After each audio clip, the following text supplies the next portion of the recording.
Legendary investor Ray Dalio is usually pessimistic about the economy, but this changed when Trump was elected as the next US president. Because with Trump in office, Dalio predicts a new era for the US economy and, of course, the stock market. The stock market tends to perform well when the political environment is stable and predictable. And following the November election, the US has clarity. Fortunately, we had a situation where there's a fairly clear mandate and they were not arguing about the elections. But besides clarity, the new leadership proposed several reforms for a strong US economy. You're going to see the country run a lot more like a capitalist business in which imagine a new leader comes in and you have an old company that's not doing so well. Maybe that's IBM or Boeing or something, and they're coming in and they're doing a renovation.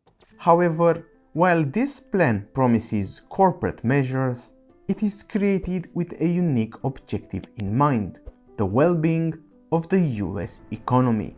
And this will lead to some serious reforms. We're going to have for 20% of our key chips have got to be produced in the United States by 2030. How do you do that? That's connected to an energy plan. So there are a number of initiatives here. Economists argue that these changes will result in the US economy growing faster. You're going to see deregulation.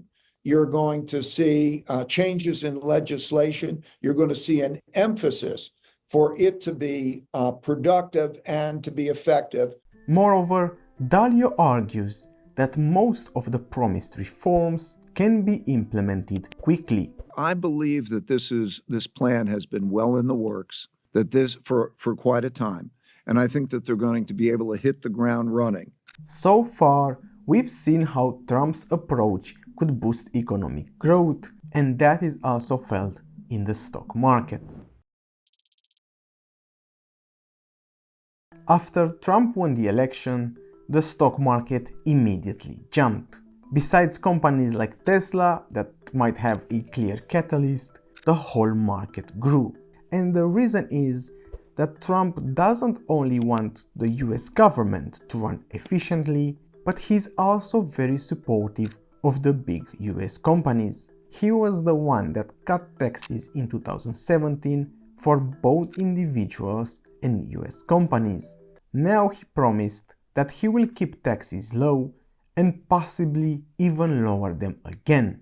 This is good news for the stock market, since a lower tax means higher profits, and if there is one thing that Wall Street loves is higher profits. There'll be less taxes, it's more capitalist, it's good for the markets, there'll be more efficiencies. And speaking on the equities market, Dalio argues that this is a market for stock pickers, meaning that buying individual stocks instead of going for indexes will be the best way to beat the market. Then when I look at equities, I think I have to look at the specific equities. The idea of talking about equity markets as a whole is an obsolete idea. And of course, the growth story remains about AI.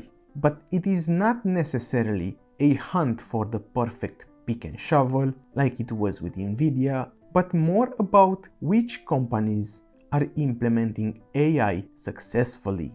I believe that really it's the greatest advantages are going to be on those who use it well. And we're not paying enough attention to that. So look for companies that are utilizing AI with great success to attract more customers, increase their revenues, or cut costs. Additionally, Dalio says that getting away from the superscalers like the Magnificent Seven might be a good idea to beat the market.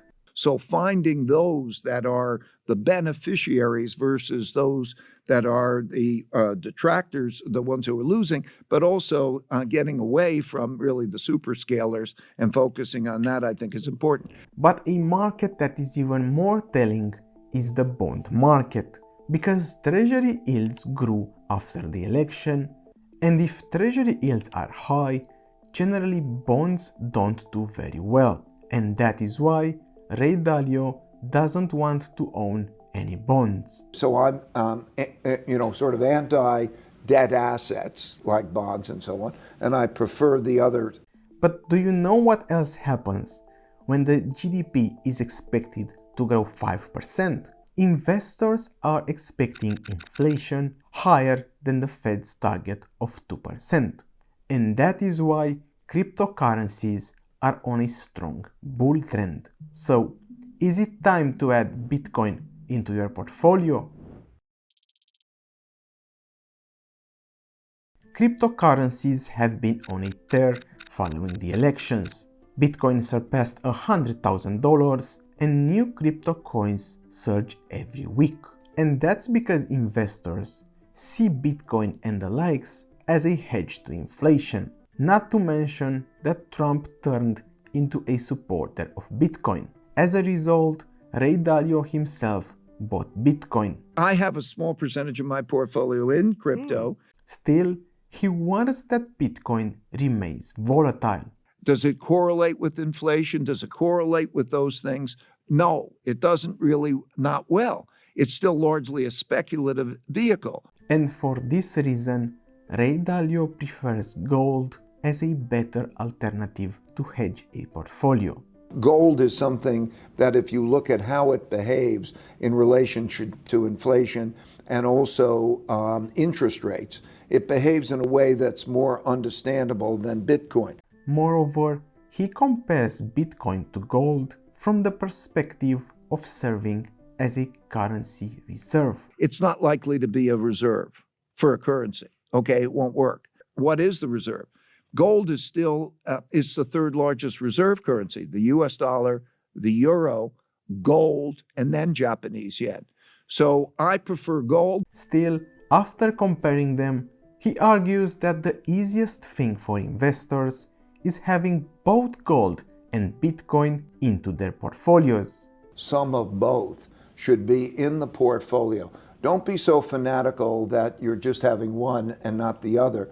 To sum up, besides hedging our portfolios with Bitcoin and gold, Ray Dalio advises to stay away from bonds and invest in US equities. Here we should look for companies that utilize AI well, and it might be time to diversify away from the Magnificent Seven. And lastly, this remains a market for stock pickers. Finding good undervalued companies will yield better results than just buying and holding an index fund. That was it from me. If you feel like you've learned anything of value or you want to see more videos like this one, please hit that like button and subscribe.